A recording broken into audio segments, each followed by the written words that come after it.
कारण मागच्या 1.5-2 वर्षात जी कामं झालेली आहेत रस्त्यांची, ती कामं अत्यंत तकलादू आहेत. 30-30, 40-40% कमिशन घेऊन ही कामं करण्यात आलेली आहेत आणि त्यामुळं रस्त्यावर डांबर कमी, खडी कमी, मुरुम कमी अशी परिस्थिती महाराष्ट्रात अनेक ठिकाणी आहे.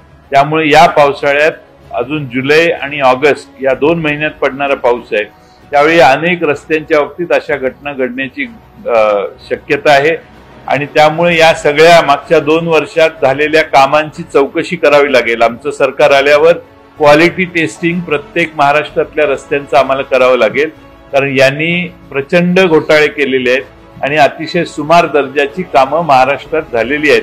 त्याचा परिणाम गडचिरोलीतल्या नागरिकांना बसलाय आणि बाळंत झालेल्या महिलेला घेऊन जाताना JCBतून आपल्याला जे आपण सांगितलं ती परिस्थिती आहे.